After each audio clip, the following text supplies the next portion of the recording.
বাড়িতে আজকে কাতলা মাছ রান্না হয়েছিল। আর আমার বোনের হঠাৎ মনে হলো কাতলা মাছের পেটি দিয়ে বাড়িতে যে সমস্ত উপকরণ আছে সেটা দিয়ে ফিশ কাটলেট বানানোই যায়। তাই আমি আর আমার বোন মিলে আজকে বানিয়েছিলাম ফিশ কাটলেট। প্রথমে মাছের পেটিগুলোকে জলে নুন দিয়ে একটু সেদ্ধ করে নিতে হবে।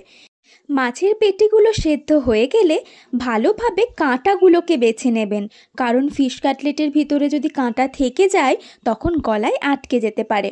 কাঁটাগুলোকে ভালোভাবে ছাড়িয়ে নিতে হবে এবং দেখে নিতে হবে একটাও যেন কাঁটা না থাকে। এরপরে হাতে করে মাছটাকে মিহি করে পিষে নিয়ে তার উপরে দিতে হবে কর্নফ্লাওয়ার 2 চামচ আর 1 চামচ বেসন।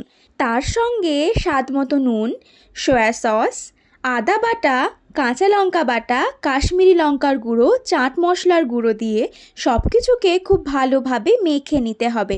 সব কিছু মাখানো হয়ে গেলে কয়েকটা ভেজিটেবলস কেটে রেখেছিলাম। তার মধ্যে রয়েছে পেঁয়াজ কুচি, ক্যাপসিকাম কুচি, টমেটো কুচি আর বিটরুট গ্রেট করে নিয়েছিলাম। গাজর বাড়িতে ছিল না, হলে গাজরও এর সঙ্গে গ্রেট করে দেওয়া যেতেই পারে। এরপরে আবারও সব কিছুকে খুব ভালোভাবে মাখিয়ে নিতে হবে।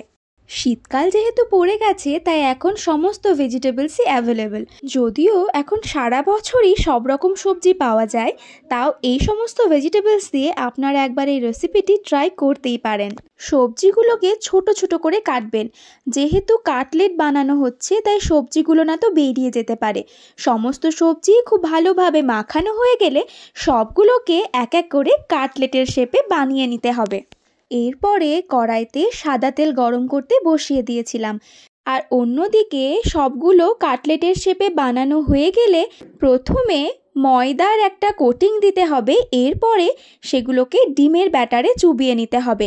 তারপর বাড়িতে যেহেতু মুড়ি ছিল তাই আমরা এখানে মুড়ি গুঁড়ো ব্যবহার করেছি। মুড়ি গুঁড়ো করে নিয়ে ডিমের ব্যাটারে দেওয়ার পরে সেগুলোকে মুড়ির গুঁড়োয় একটা কোটিং করে নিয়ে গরম তেলে এপিট ওপিট ভালোভাবে ভেজে নিলেই কাতলা মাছের কাটলেট একদম তৈরি। যেহেতু হঠাৎ করে মনে হয়েছিল ফিশ কাটলেট বানাবো, তাই বাড়িতে যে সমস্ত উপকরণ ছিল সেই সমস্ত উপকরণ দিয়েই আমরা এই রেসিপিটি বানিয়েছি। আর ফিশ কাটলেটগুলো খেতে সত্যিই খুব ভালো হয়েছিল।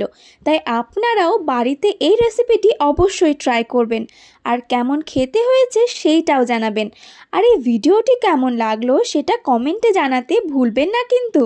শীতকালে যত রকমের সবজি পাওয়া যায় আমরা চেষ্টা করি সব রকম শাকসবজি দিয়ে কিছু না কিছু বানানোর।